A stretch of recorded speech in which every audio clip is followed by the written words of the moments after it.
Happy Tuesday, y'all. We got a good workout today. Hopefully, you're not feeling too sore from yesterday's thrusters and running if you did the workout. Today, we've taken it down a little bit shorter time domain. Should be a fun one. So, we're going to start off in our warm up. We're going to have ground to overheads, overhead holds, and then hops. And then we'll do some push ups, pikes. So we've got this program that you can either use a plate if you have it. That may feel a little bit more natural holding that plate on the outside. But you can also do this with a dumbbell or a kettlebell, whatever is going to work for you today. So we'll do those ground to overheads. Really, either you can hold that dumbbell with both heads, kind of like you would with a plate, and we're just going to bring that all the way overhead in one smooth motion, or you can do that with a single arm. Do that 5 each side, since we'll have 10 programmed. Just doing a good smooth motion to get that overhead. Overhead hold again. We've been doing these a little bit. Want to have that nice kind of inline position as you do that. Then the hops, we're just going to either hop over. You can do that just towards the dumbbell, over the dumbbell, or if you have a plate, you're just going to hop on and off the plate. So we're really just looking for a little bit of hop to get warmed up. And in the push-up to pike, you guys are very familiar with that. I won't demonstrate that. Strength portion today, we've got an EMOM style, 12 minutes, 3 different movements. So you'll go through each movement 4 times. First one we're going to do is a new movement that you haven't done before. This is going to be called a glute bridge floor press. This may be a little bit challenging to see on the camera. We're going to lay on our back on the floor, feet close to our butt. We're going to have our dumbbell or kettlebell in our position to do a bench press or floor press. So what we're going to do is we're going to do our glute bridge here. Good squeeze. If you need to walk your feet a little bit closer to your butt, you can.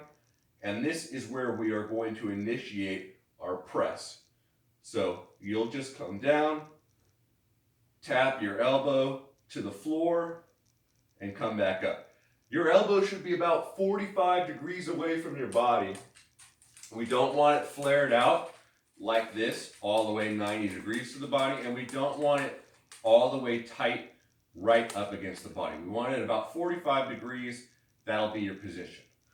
You're going to do 5 on each side. So do 5 on one side, switch your hand, 5 on the other side. Then we're going to do diamond push-ups. Now, diamond push-ups may be challenging if you've never done them before. And you can do these from your knees. You can put a pad under your chest if you need to shorten the range of motion slightly.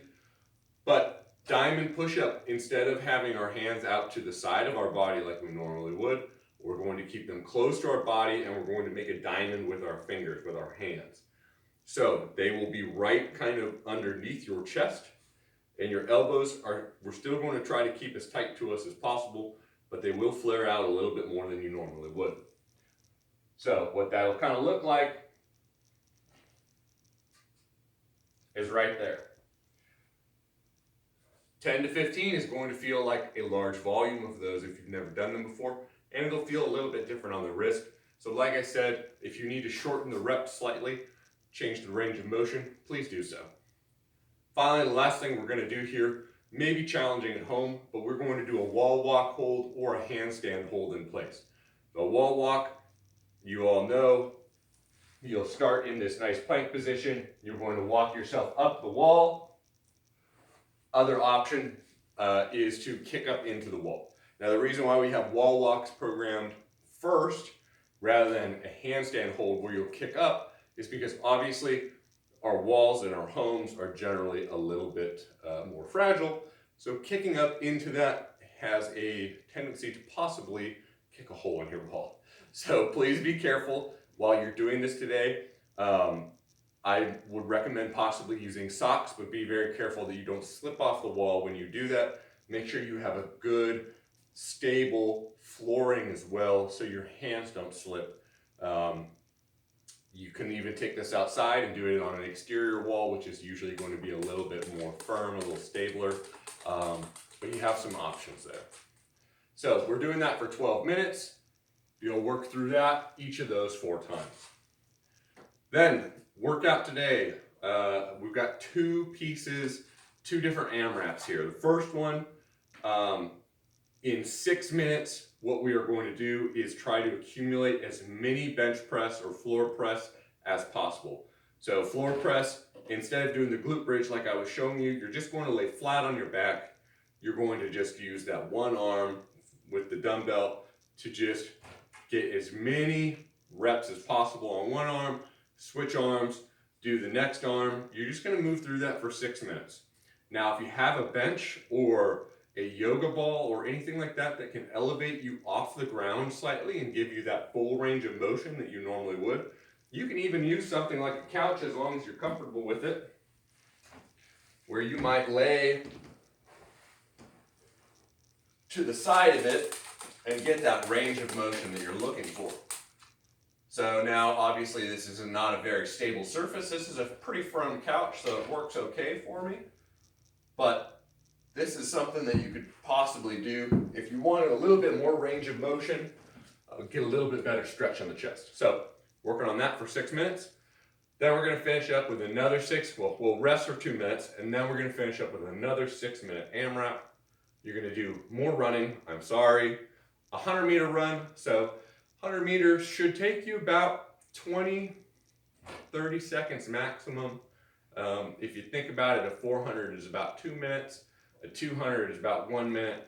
So 100-meter run, if we're pushing that pretty hard, you should be finishing under 30 seconds. So if you have a watch or your phone or something like that, or you've marked off 100 meters, then go out to that, about 15 seconds out, 15 seconds back.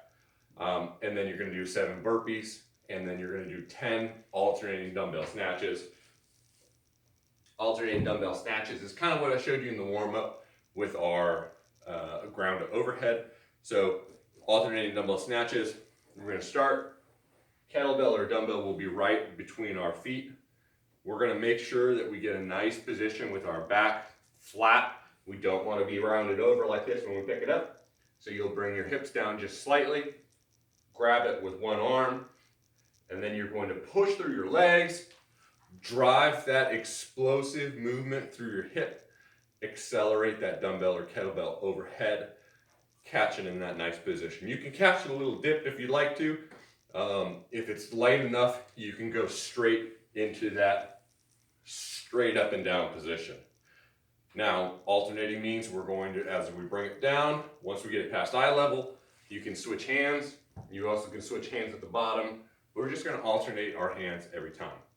Really focus on that explosive hip drive upward, catching it in a fully extended position, locking out that arm all the way overhead. We're trying not to catch it here and then press it overhead. That's more of a clean and jerk. So we're really trying to get that full extension, have that all the way locked out when we catch it. All right, hope you guys have fun today. We'll see you tomorrow.